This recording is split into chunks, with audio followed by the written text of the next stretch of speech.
What's going on? What's going on, Falcon fans? You know what time it is, baby. It's the halftime report with your boy, the historian. Before I get this thing started, sit back, relax. I got you covered. But before I get you covered, cover me by hitting that like and subscribe button. We got you covered. Let's go.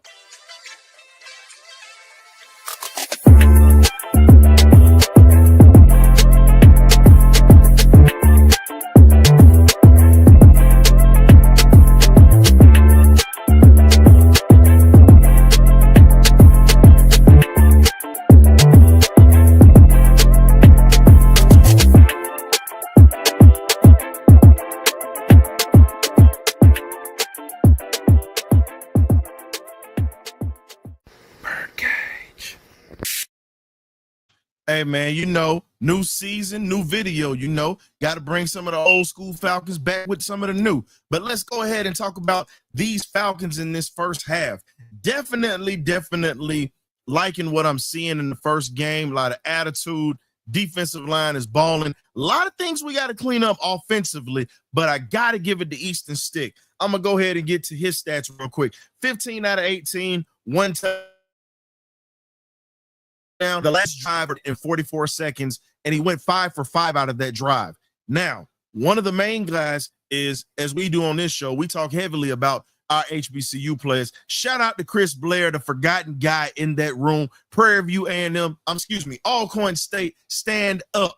Your boy is out here balling right about now. Definitely got his first touchdown of the season. But the guy that's been balling the whole game is Mr. Dylan Drummond, a guy that no one talks about. This man has been around the league for a little bit with the Lions, the Giants, and also with us. Been on the practice squad. He played 48 games, 2,208 yards at Eastern Michigan, and also 14 career touchdowns, and he averaged 11 yards a catch. When you look at what he's doing right now, he's definitely killing it. So Chris Blair and Dylan Drummond are killing it. But we got to get to this defense, man. I'm loving how this defense is coming to life. You're seeing the pass rush. Okay, we gave up 2 bad plays, D. Alford, also DeMarco Hellams. Hellams gave up 1 bad play, but let's be honest. Hellams has been balling in this game. When you look at the forced fumble that he had a fumble, pretty much had a pass breakup, which should have been an interception. And also, he's got 2 big hits. You got to give it. DeMarco Hellams is letting you know that he still is in this room and he's not going anywhere. Now, let's talk about Billy Bowman, a.k.a. Billy Badass is what we call him. Billy Bowman, as a gunner, has already stepped up, and he's letting you really know right about now that he's competing for a job. Now, as a gunner on a special teams, for a guy to make 2 back-to-back plays like that, and he's a rookie, that's telling you a lot. A lot of football he played at Oklahoma, over 40 games, and this guy is letting you know that, hell, if you're not going to start me, I'll make plays on the special teams. He's a key factor, and I always say the third leg of the game when you talk about special teams is huge. And also, shout out to Mr. Lenny Craig. We got a kicking battle on hand right now. Hit a 57-yarder, literally could have been about 60 yards where he boomed it. And cool, right now, you got to be looking over your shoulder right now because you got a guy that could possibly take your jobs, sir. But outside of it, I also got to give a shout out to Mr. Woods. Let's talk about Mr. Josh Woods. When you look at the intensity, this guy has been all over the field. He calls the first turnover with the first big hit of the game. And you look at what he's bringing to the table defensively at this point. Josh Woods definitely has 7 solos and 1 tackle for loss. I'm sorry, 6 solos, 7 total tackles and 1 tackle for loss. This guy is definitely letting you know that if anything happens to anybody in this linebacker room, this man is definitely a guy that can come in and step up. He's not a young guy. He's been in the league since 2018. He's a veteran, understands the game of football, has a high football IQ. And what I'm saying is, at this point, when you look at him, his career stats tell you enough. 123 tackles in his career, had a half a sack, 1 forced fumble, and 1 fumble recovery. And this guy has not been a starter. So he's letting you know that even though special teams, he's going to make plays. So if we go down, all I'm saying is this. You have guys on this defense that have stepped up. Brandon Dorless, welcome to the party, my guy. Just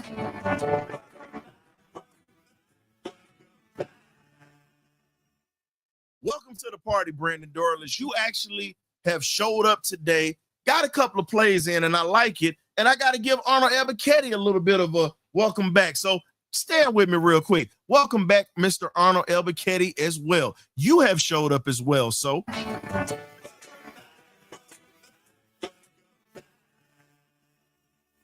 we see you out here getting it, Arnold. We see you getting it in. You've definitely come around and you've made some plays to really show that, hey, it's a competition here. Jalen Walker, welcome to the game. JPJ, these young guys, the last series that we had have literally collapsed the outside of the pockets, and you're looking at what these guys are bringing to the table. The young guys, first game out, they're being disruptive. And JPJ recovered a fumble in this ball game. So when you look at it, it's beautiful. Arnold Albuquerque forced a turnover, and JPJ gets the fumble recovery. Now, there's a play that most people aren't going to look at, but I specifically looked at it. There was a third down where we had to get off the field. Jalen Walker, instead of blitzing Hendon Hooker, he ended up heading over to the flats to cover the running back on a third down and forced the coverage sack where Hooker had to look elsewhere to try to make a play. That was huge because when he came off the field, everybody was patting him on the back. You don't see rookies make high IQ plays like that. And that right there was critical for a guy that's missed. And for him to make a play like that, even though it wasn't significant on the stat sheet, it's significant when you talk about a coverage sack and being able to force the offense to go in a whole nother direction.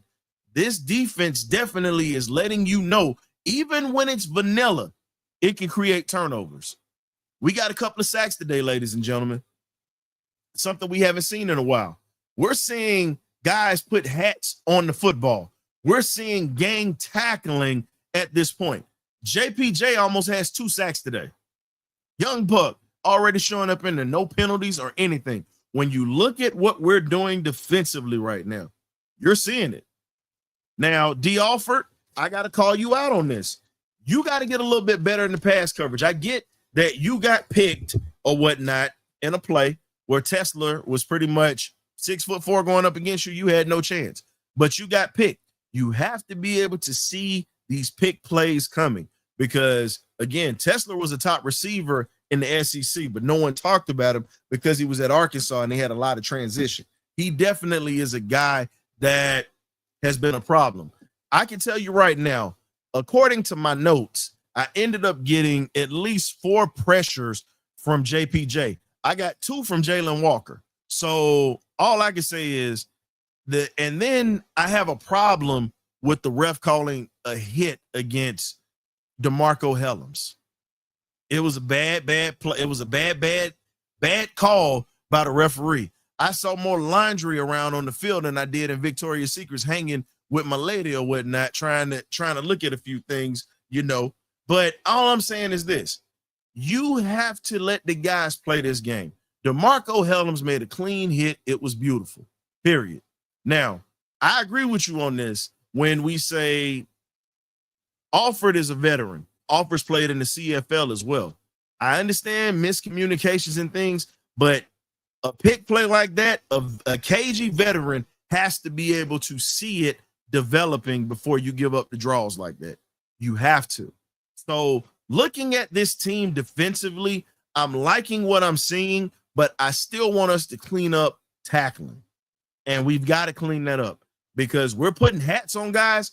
I need to see more fundamental tackles. Let's see more wrapping up. Let's not let guys get to the outside. We're athletic enough to get there. We're definitely holding it. But again, we're going to make mistakes. It's the first preseason game. However, I'm judging it just like I would do in the regular season. I know some of these guys aren't going to be here, but hey, they're here right now. So guess what? We're going to hold them to a standard because at the end of the day, yeah, preseason, everybody says, oh, it doesn't move me. Hell, I want this team to understand what it takes to win. You have to learn how to win first. And even though we got a new system coming in here defensively, offensively, I know we're going to keep it vanilla. I would like to see us be able to run the ball a little bit better. Easton Stick is slinging it. Now they're going to put in Emory Jones. I need to see, can this offensive line, these backups that we have, pretty much put in the work and actually open up some holes in running the football for us. Because at this point right now, when you look at how we're running the football, it's not good right now.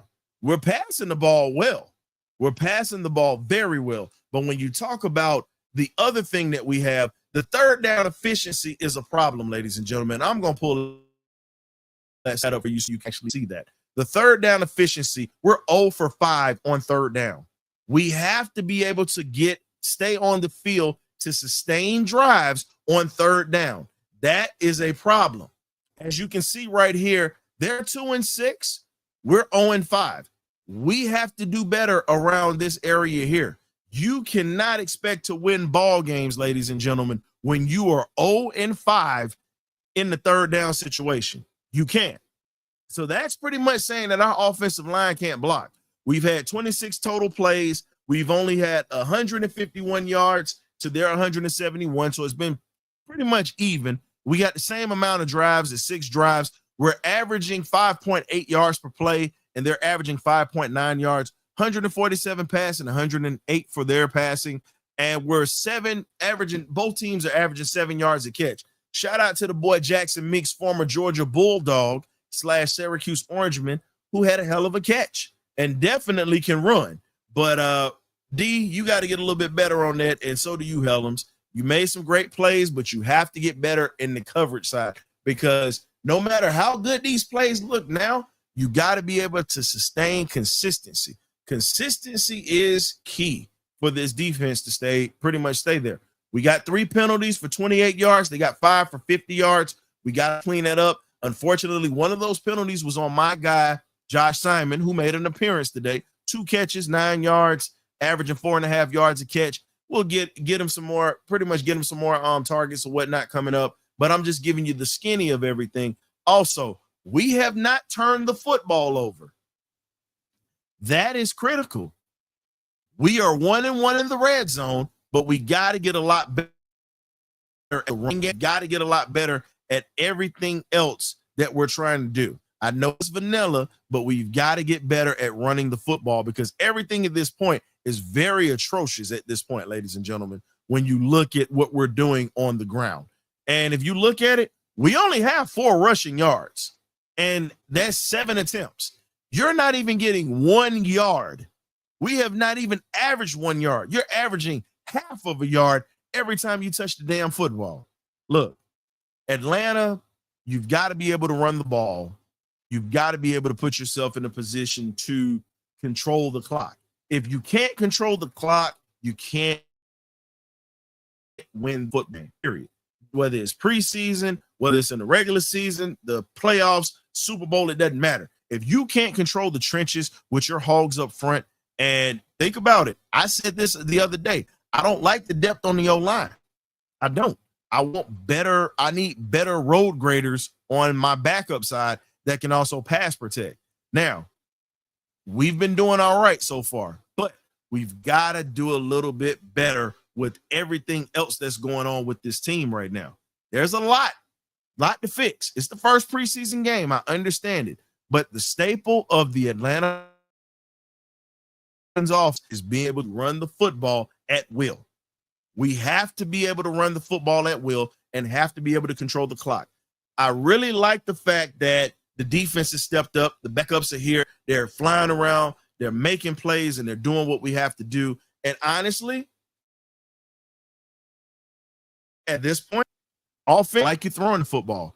Let's get the running game going, and let's get the consistency going so we can control not only the clock, but also get in the habit of controlling the football game and winning ball games by putting the ball in the end zone on the ground, as well as picking up the tough yards. We've got to do that if we want to win, and if we want to be in a situation where we can sustain success and be able to win this division and own it. So without further ado, we appreciate you guys. I appreciate you guys for tapping in. We have the party line or the benediction post-game show afterwards. I prefer the party line, but hey, you know how it goes, man. This is just what it is. So thank you for tuning in. I'll catch you at the end with the magnificent Birdcage crew and you guys. So let's get to it. Rise up.